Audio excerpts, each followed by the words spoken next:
तो आइए हम लोग एक अगला क्वेश्चन लेते हैं इलेक्ट्रिक डाइपोल में टॉर्क से रिलेटेड। क्वेश्चन ये है कि two charges have -9 microcoulomb and +9 microcoulomb are placed at the point. अब पॉइंट में 3 कोऑर्डिनेट दिया हुआ है। 3 कोऑर्डिनेट दिया हुआ मतलब आई कैप, जे कैप और के कैप की बात कर रहा है। यहाँ पे एक्स वाई जेड, तो 3 डायमेंशन की बात यहाँ पे कर रहा है। Located in an electric field, और वो एक इलेक्ट्रिक फील्ड में लोकेटेड है, स्थित है। तो उस इलेक्ट्रिक फील्ड का भी दिया हुआ है वैल्यू, वो दिया है 0.20 आई कैप न्यूटन पर coulomb. Calculate the torque acting on the dipole. Dipole पर लगने वाला टॉर्क को हम लोग कैलकुलेट करना है। तो सबसे पहला पॉइंट ये एक्स है, वाई और जेड है, एक्स है, वाई और जेड है। तो हम लोग इसके कोऑर्डिनेट से हम लोग लिख सकते हैं डिस्टेंस कि x में से x वाला, y में से y वाला को घटाएंगे, और x के लिए i कैप, y के लिए j कैप और z के लिए k कैप लिखेंगे। तो समझने वाली बात है कि यहाँ पर 2 है और यहाँ पर 1 है, तो 2 - 1 i कैप, फिर यहाँ -1 है और फिर 0 को घटाए तो फिर j कैप, और फिर यहाँ 5 है और ये फिर 4 है, तो 5 - 4 k कैप। अब 2 में से 1 घटा तो i कैप -1 है, यहाँ प्लस है तो प्लस माइनस जे कैप, और यहाँ 5 में से 4 घटा तो के कैप। ये डी आ गया। और क्यू का वैल्यू दिया हुआ है, तो दोनों का मैग्नीट्यूड सेम है बट साइन अपोजिट है, तो +-9 माइक्रोकूलम। और माइक्रो होता है 10⁻⁻6, तो इसको हम 10⁻⁻6 से रिप्लेस कर दिए। ई का वैल्यू 0.20 आई कैप न्यूटन पर कूलम दिया हुआ है, न्यूटन पर कूलम दिया हुआ है। टॉर्क निकालना है। आपको पता है टॉर्क इक्वल टू होता है P क्रॉस E, और P क्या है? Dipole moment. और डाइपोल मोमेंट का फॉर्मूला क्या होता है? तो डाइपोल मोमेंट का फॉर्मूला होता है Q × D, यानी distance to charge, Q × D × E। तो अब यहाँ पर देखिए Q का मान दिया हुआ है, तो Q का मान यहाँ रख दिया, D का मान इधर निकाला था, D का मान यहाँ रख दिया, और E का मान भी दिया हुआ है। E का मान कितना दिया हुआ है?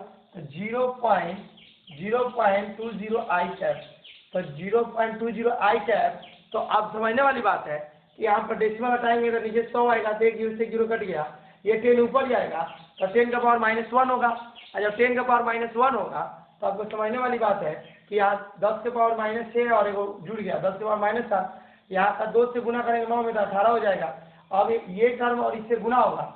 और थोड़ा सा यहाँ समझना एक बात कि अगर हम क्रॉस प्रोडक्ट की बात करें, यहाँ आई कैप, जे कैप और के कैप, तो यदि हम ऐसे चलते हैं क्लॉकवाइज तो पॉजिटिव साइन लेते हैं, और एंटी क्लॉकवाइज चलते हैं तो नेगेटिव साइन लेते हैं। तो हम ऐसे चले तो आई से गुना करेंगे तो आई क्रॉस आई। तो देखिए क्रॉस प्रोडक्ट की प्रॉपर्टी होती है कि आई क्रॉस आई या जे क्रॉस जे या के क्रॉस के, वो 0 हो जाता है। ये प्रॉपर्टी नंबर 1 हुआ। प्रॉपर्टी नंबर 2 कि जब आई क्रॉस जे करें, अब देखिए आई क्रॉस जे करेंगे तो आई क्रॉस जे करेंगे तो आई क्रॉस जे क्या आया? के आया। आई क्रॉस जे क्या आया? के आया। लेकिन अब यहाँ पर माइनस साइन है, यहाँ पर प्लस है, तो यहाँ पर एक मिनट के लिए ध्यान दीजिएगा कि थोड़ा सा दिमाग लगाइए कि आई क्रॉस जे, तो आई क्रॉस जे जब किए तो देखिएगा ध्यान से, आई क्रॉस जे किए तो के आ गया, तो ठीक है मैंने के रखा। दूसरा चीज, अब आई क्रॉस के, तो आई क्रॉस के, आई क्रॉस के करेंगे तो आई क्रॉस के करेंगे तो कितना आ जाएगा? -j।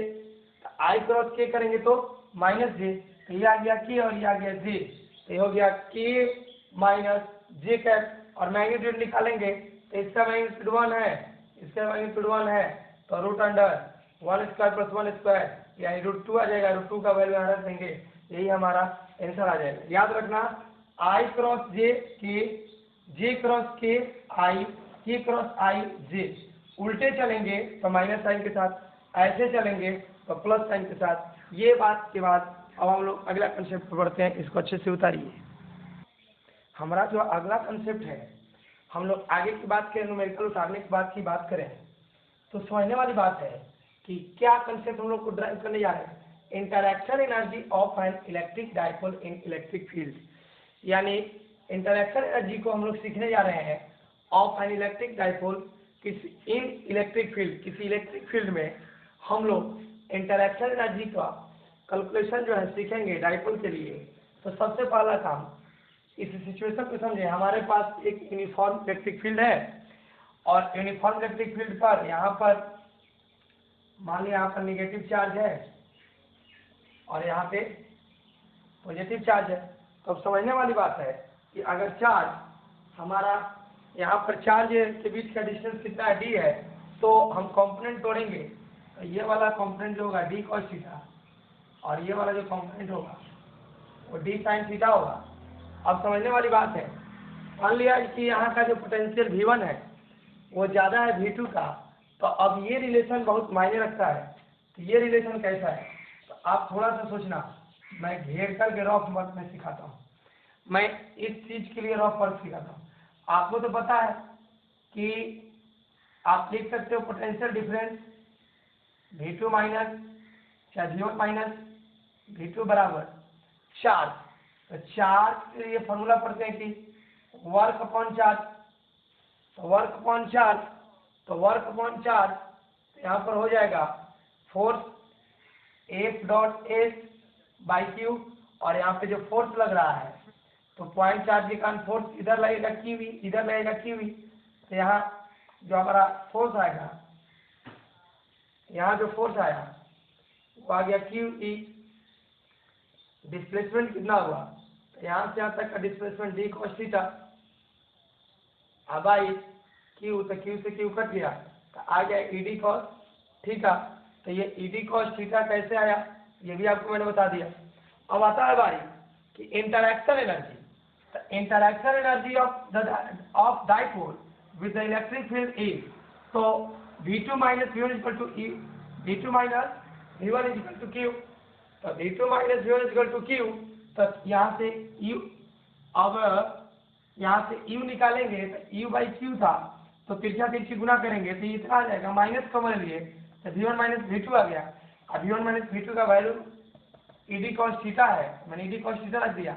और आपको पता होना चाहिए कि Q और D का मान क्या होता है, P होता है, क्योंकि पता होना चाहिए P बराबर होता है क्यू डी, यहाँ Q है और D भी है, P कॉस थीटा हो गया। इसी को हम लोग लिखेंगे, तो यदि थीटा का मान 0 रख दें तो कॉस 0 कितना हो जाएगा 1। इसका मतलब U बराबर आ जाएगा, इंटरैक्शन एनर्जी आ जाएगा electric dipole of electric dipole का इंटरैक्शन एनर्जी जो होगा इलेक्ट्रिक फील्ड में वो U बराबर माइनस P होगा। Approx result will remain same even if electric field is non uniform as size of dipole is very small. अगर size of dipole is very small हो, बहुत छोटा हो, तो भी ये रिजल्ट वैलिड रहेगा। तो यहाँ तक आप इस अच्छे से उतारिए, एक छोटा सा डेरिवेशन था। तो अब हम लोग लास्ट कॉन्सेप्ट सीखेंगे आज की क्लास का कि work done on a dipole, work done on a dipole in a uniform electric field. किसी यूनिफॉर्म इलेक्ट्रिक फील्ड में डाइपोल पर वर्क डन निकालने हम लोग जा रहे हैं। तो उसमें आपको पता होना चाहिए कि टॉर्क बराबर जो होता है वो वर्क और एंगल ऑफ रोटेशन के साथ जो रिलेशन बनता है dw बाई डी थीटा होता है।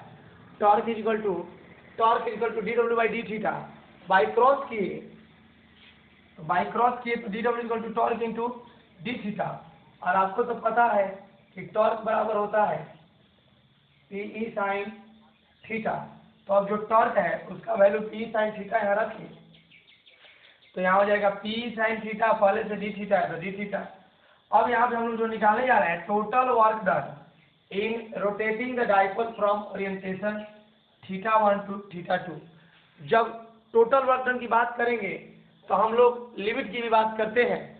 तो जब हम रोटेट करेंगे तो पहले एंगल θ1 था, तो रोटेशन के बाद यदि θ2 हो जाए तो लोअर लिमिट में हमारा θ1 आएगा और अपर लिमिट में क्या आ जाएगा θ2।